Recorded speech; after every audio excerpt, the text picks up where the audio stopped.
Hello, YouTube. This is Homie the Clown speaking. And, you guys know me from my previous video, me bitching about, YouTube secret plan to stop trolling. But that's not the issue I want to talk about. I want to talk about the Boston Celtics. Now, I've been a Celtic fan since 2008. And I know what the fucktards are going to say. You're going to call me a bandwagoner. Oh, you can go ahead and call me a bandwagoner. But, there's a story behind why I'm a Celtic fan. But, that's a story for another time that you guys won't give two Johns about. But that's not the point. Now, I want to talk about the Boston Celtics. In 2008, they were the shit. Face it. No one couldn't beat them. Their team was just playing that year. They were just awesome. And they added the final piece the Celtics need to be a championship team, Kevin Garnett. And man, did they pick the right fucking power forward. With KG added to the team, they went to the championship. Beat the Lakers in Game 6, won the championship, put out LeBron, shut up those fucking Cavaliers fanboys at the time. And the Celtics were the man, were the shit. And the thing about the Celtics is they're not like, a one-man team like, Kobe Bryant or LeBron James. They are a team that's like, how would I pronounce this? They're like cake. Right now, the Celtics are missing one piece of their cake, a center. If the Celtics have all 5 of their pieces, they're an unstoppable team. If you take one of the pieces out, it's a team that you can run over, but you'll have a hard time doing it.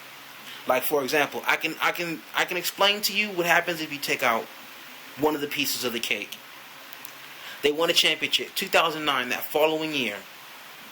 Next year, KG got hurt. When KG got hurt, that was one piece of the cake gone. You took out the piece of the cake, the teams fell. True enough, they did. They lost to the Orlando Magic in Game 7. But without KG, they pushed it to a Game 7, and Orlando barely won that game. Barely won it. And the Celtics lost. And, that's the point where the piece of the cake comes in. You remove KG, they lost. 2010, KG came back, and man, they whooped some ass that year. They took the East and number 1. Again, took the whole East. Fucked everybody up. Went to the NBA Finals. Sure enough, Lakers won Game 1. But hell, Celtics took game fucking what? I'm going to say 4. They took game 3, 4, 5.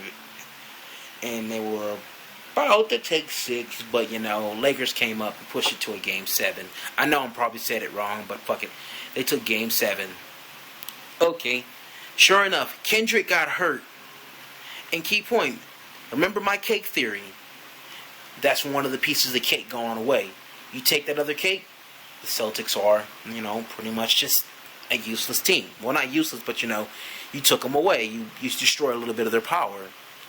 And key point, with that piece of cake gone, the Lakers barely won that game. It wasn't a freaking massacre or a slaughter. It was barely. And if it wasn't for freaking Rondo fouling Sasha Vujicic, Celtics probably would have won. But that's not the point. Took out the center. And now we're going to go to the 2011 season. We took on the Heat. And LeBron James and the fucking super team whooped their asses barely. But they couldn't take us because they know the Celtics were too much. And throughout the season, we were whooping the Heat's ass with no problem. They couldn't take us.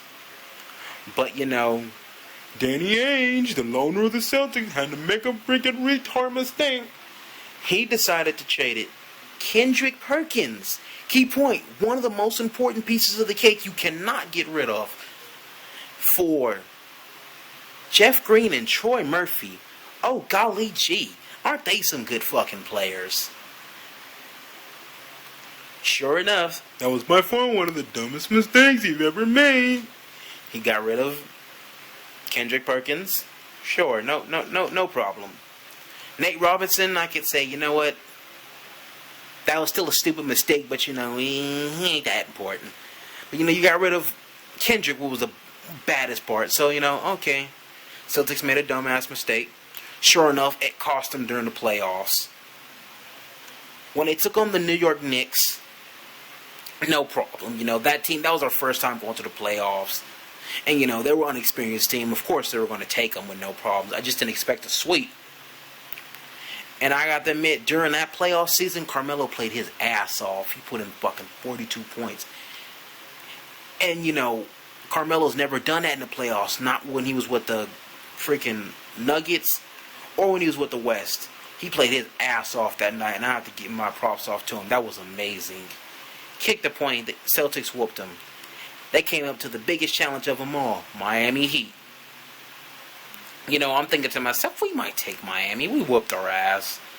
Man, when fucking D-Wade slam dunked it to lead the score by 20 points during the first quarter, I was like, God damn, we lost. Like, oh, fuck.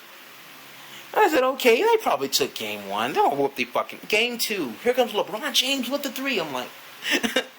I'm crying inside. Game 3. I see LeBron James and Dwayne Wade just destroying us. And I'm like, yeah, we're screwed. Sure enough, we got our asses kicked. Season's over.